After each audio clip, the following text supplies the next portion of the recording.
रक्षाबंधन आणि भाऊबीज दोघांचं भाव बहिणीचं नातं दाखवलं जातं, पण भाऊबीजात काय फरक आहे तर? भाऊबीज आणि रक्षाबंधन याच्यामधलं अंतर काय, कसं काय?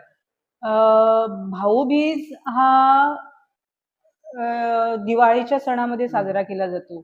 ज्यावेळी दिवाळी साजरी केली जाते, त्यावेळी बहिणीच्या घरी भाऊ जातो काहीतरी उपहार द्यायला, आणि त्या दिवशी त्या दिवशी यमद्वितीया असते.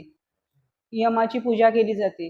त्यावेळी बहीण आपल्या भावाच्या उन्नतीसाठी, दीर्घायुष्यासाठी प्रार्थना करते, त्याची ओवाळणी करते, ती भाऊबीज. आणि ज्यावेळी रक्षाबंधन होतं, ते रक्षा करण्यासाठी ऍक्च्युली आम्ही म्हणतो भावाने बहिणीचं रक्षण करावं. ऍक्च्युली ती एकतर्फी नसते, एकतर्फा नाही आहे ते.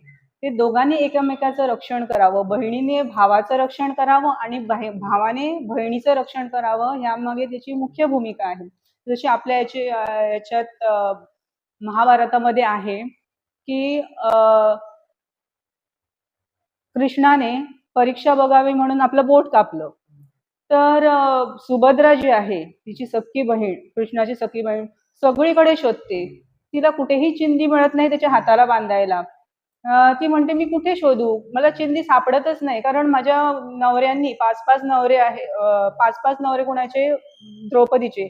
माझे एकच नवरा आहे, त्याने मला एवढा महागड्या साड्या वगैरे दिल्या आहेत, मी कुठे चिंधी शोधू, मला सापडत नाही. तोच निरोप तो श्रीकृष्ण द्रौपदीला पाठवतो. ती द्रौपदी कसलाही विचार न करता आपला भरजरी पितांबर जे असते ती फाडते आणि त्याच्या बोटाला बांधते. ती आहे श्रद्धा, ती आहे प्रेम. तर त्याच्या अनुसार मग तो श्रीकृष्ण ज्यावेळी तिच्यावर प्रसंग येतो त्यांना भरपूर वस्त्र पुरवतो. म्हणजे ते श्रीकृष्ण बहिणीचे रक्षण करतो.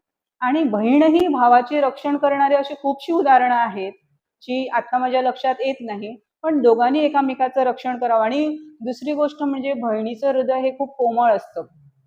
ती कोणत्याही प्रसंगी भावाला आधार देतेच. म्हणजे ते एकमेकांचं ऋणानुबंध म्हणा किंवा प्रेम म्हणा, ते दर्शवण्यासाठी ते रक्षासूत्र बांधलं जातं. आणि एक वेळ जर रक्षासूत्र बांधलं नाही तर कसं काय फरक पडतो, काय असं होतं? तसं काय नाहीये, ती आपली भावना आहे, तो प्रेम आहे. आता तुम्हाला कोणाच्या मित्राच्या लग्नाला बोलवलं आणि तुम्ही नाही गेलं तर काय फरक पडणार? नाही. कसं पडणार ना, मित्राचं आहे ना.